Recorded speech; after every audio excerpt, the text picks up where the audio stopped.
Hi guys, you seem to be getting a whole host of videos at the moment. As the title of the video suggests, Sunderland, I'm absolutely buzzing. Sunderland are in League One for a third successive season. Fourth season in our over 140 year history.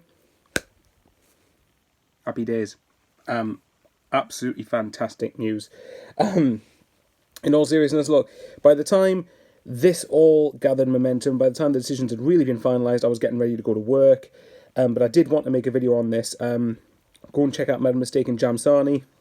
They've both done videos on this topic, and I just quickly wanted to try it. Well, I say quickly, we'll see how many minutes this takes of your time. But I kind of wanted to just gather my thoughts and really just talk about this because, so obviously for those of you who don't know, the EFL have officially confirmed that League One season, the 2019-2020 League One season is over.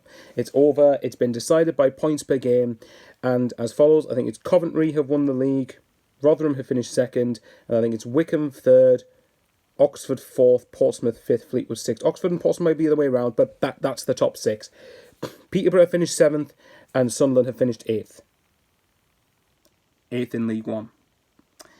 Some Newcastle fans might be watching this and laughing. Fair enough, if it was the other way around, we probably would be doing the same thing. So, from their perspective, of course it's going to be funny.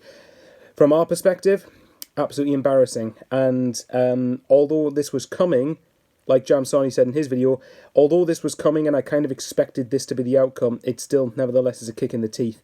And there's a few different reasons why. First of all, I have no problem with Coventry going up, because I think Coventry have been the only team in League One that have shown anything close to consistency over the season. Certainly over the last few weeks that were played, or the last month or so that was played, Coventry have been very consistent. They've been they've been gathering some very good results, very important results, beating us being one of them.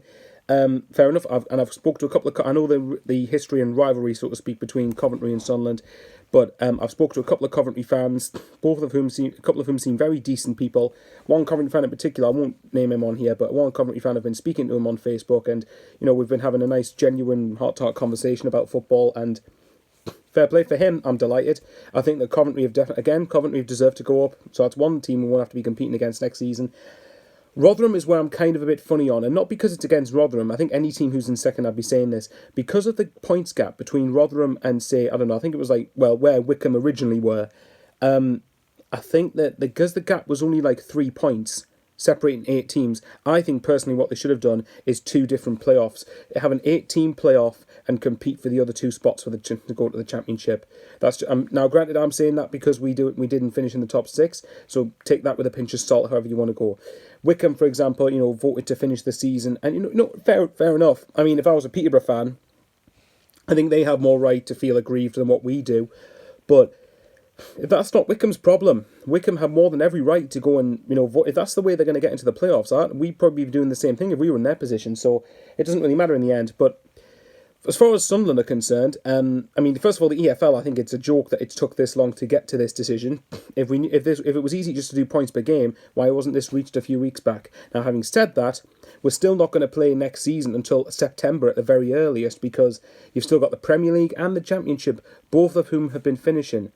Both of them will be finishing in the next month or so, and maybe just over the next month. So we're going to have to wait a good few months now. What this should do is give Sunderland a platform to build on and actually go and get the players. Now, because of the fact that next season is likely to be behind closed doors, we're probably not going to get that much income in terms of fans. Sorry, I'm checking the phone.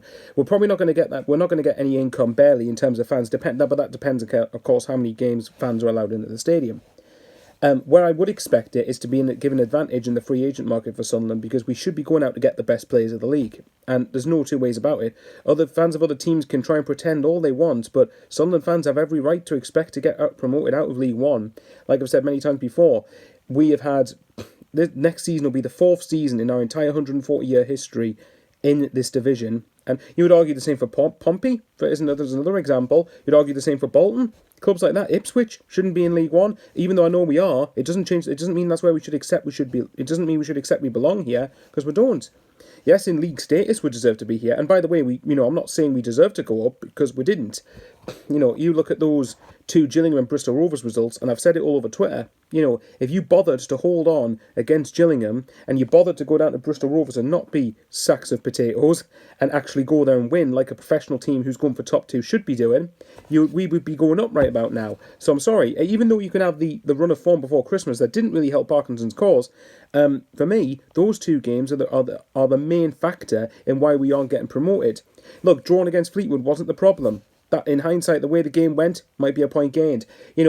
Coventry, even if we'd beaten them or took something off them, they still would have won the league anyway. So to me, the Coventry game wasn't the difference. It's those two games, the Gillingham and Bristol Rovers game, that have cost Sunderland. And I want every single player to be ashamed of themselves after those two performances because they know they had the chance to go up and they bottled it. But, as far as Sunderland are concerned, yeah, look, we don't belong, in terms of league status, again, we fully deserve to be in League One based on how we've been run.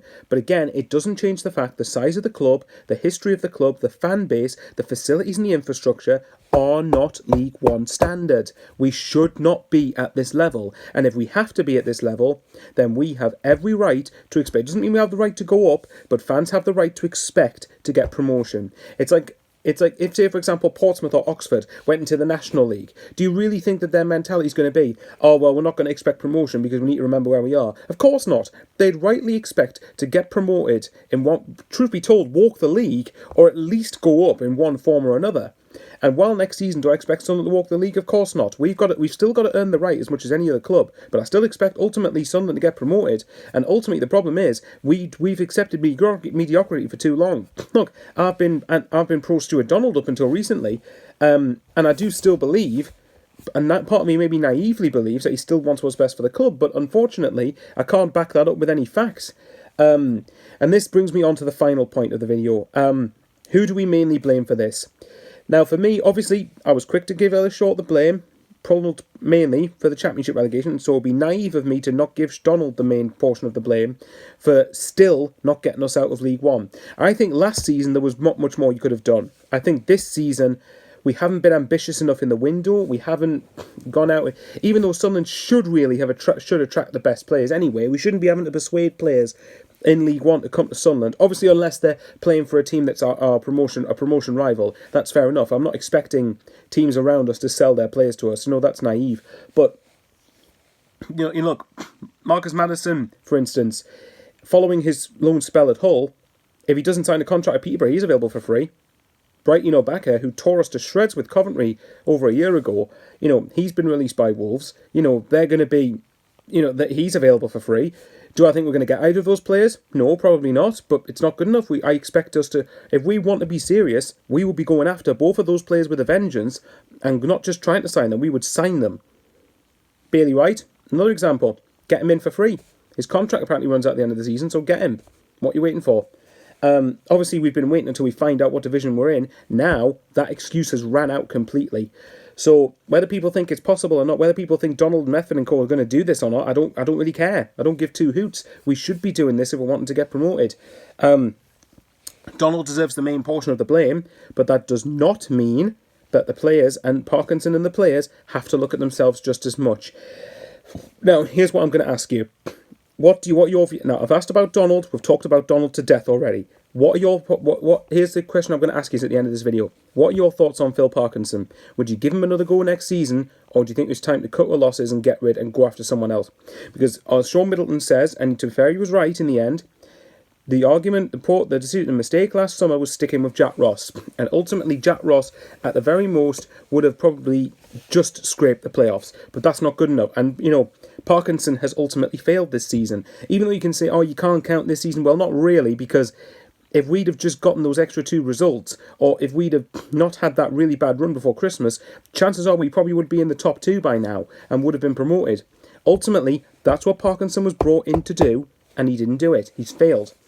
Now, part of me can see Parkinson next season. If he gets the players he wants, I can partially see him getting us up next season, just because of how he should know how to do this.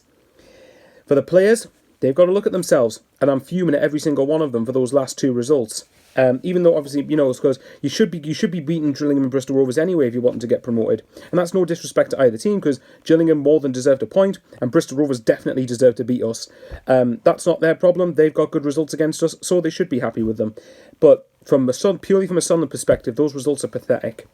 Look, guys, I'll love yous and leave yous there. What are your thoughts on this decision by the EFL? What are your thoughts on Stuart Donald, players, and Phil Parkinson? And if we can get this video to so many likes, I might consider doing the Dick Advocat Revisiting Managers series video up earlier.